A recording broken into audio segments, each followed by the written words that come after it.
এক জঙ্গলে এক সাপ আর এক ব্যাঙ মুখোমুখি। জানেন তো, সাপের প্রিয় খাবার ব্যাঙ, আর ব্যাঙের সবচেয়ে বড় শত্রু সাপ। এখন সাপ মনে মনে ভগবানকে ডাকছে, বলছে, হে প্রভু, সারাদিন কোনো কিছু খাইনি, এই একটা ব্যাঙ দেখতে পেয়েছি, আমি যেন এটাকে ধরতে পারি আর এটাকে খেতে পারি, তুমি একটু আমার উপর কৃপা করো। এদিকে ব্যাঙও বলছে, ভগবানকে বলছে, হে প্রভু, আমার সামনে সাপ এসেছে, সাপ তো এক্ষুনি আমাকে খেয়ে ফেলবে, তুমি আমার জীবন ভিক্ষা দাও, আমাকে রক্ষা করো হে প্রভু। এখন ভগবান তো পড়েছে বিপদে, ভগবান কাকে কৃপা করবে? সাপকে কৃপা করবে নাকি ব্যাঙকে? ভগবান ভেবেই পাচ্ছে না। এরপর ভগবান বলল, ঠিক আছে শোনো।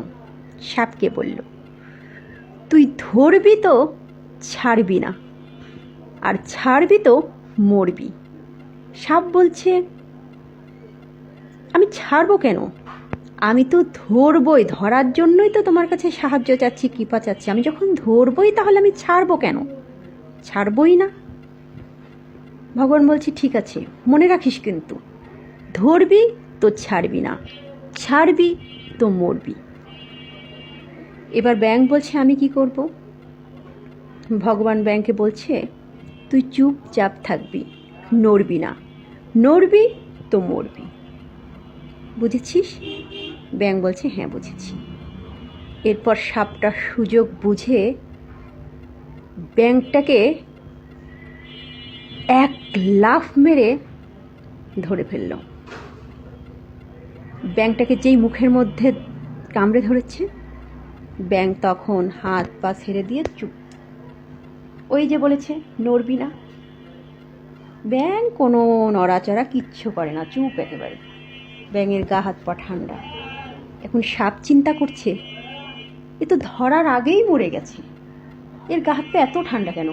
জীবনে এত ব্যাঙ ধরেছি, কই কখনো কোনো ব্যাঙ তো এরকম চুপচাপ থাকিনি, এই ব্যাঙটা এত চুপচাপ কেন? তাহলে মনে হয় এটা মরেই গেছে। এটা যখন মরেই গেছে, তখন এটাকে আর এইভাবে খেয়ে লাভ কি?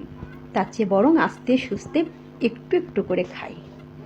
এই ভেবে সাপটা ব্যাঙটাকে ছেড়ে দিয়েছে।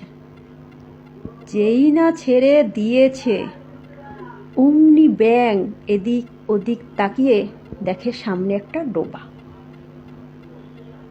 অমনি সে এক লাফে ডোবার মধ্যে। এখন সাপ বলছে, হে প্রভু, এটা তুমি কি করলে আমার সাথে? তোমাকে আমি বললাম আমি সারাদিন কোনো কিছু খাইনি, তুমি আমার উপর কৃপা করো, তুমি এটা কি করলে? এটা কিন্তু ঠিক হয়নি। ভগবান বলছে, চুপ, একদম চুপ। তোকে না বলেছিলাম ধরবি তো ছাড়বি না, ছাড়লি কেন? তুই ছাড়লি কেন? সাপ বলছে, আমি ভাবলাম ও মনে হয় মরে গেছে, সেই জন্য আমি ছেড়ে দিয়েছি। ভগবান বলছে, তুই ছাড়লি কেন? তুই ছাড়লি কেন? সাপ বলছে, আমি ভাবলাম ও মরে গেছে। তুই যখন সব কিছু নিজেই ভাবলি, তাহলে তুই আমাকে বললি কেন? আর তুই যখন আমাকে বললি, তাহলে আমার কথা তুই শুনলি না কেন? আমাদের হয়েছে এই দশা। আমরা ভগবানের কাছে অভিযোগ করি, ভগবানের কাছে প্রার্থনা করি, কিন্তু ভগবান আমাদের যেটা বলেন আমরা সেটা করি না, আমরা সেই পথে চলি না। ব্যাঙ শুনেছিল, তাই ব্যাঙ বেঁচেছিল। আমরা যদি ভগবানের কথা শুনি তো আমরা বাঁচব, আর যদি না শুনি তাহলে তো আমরা মরবই।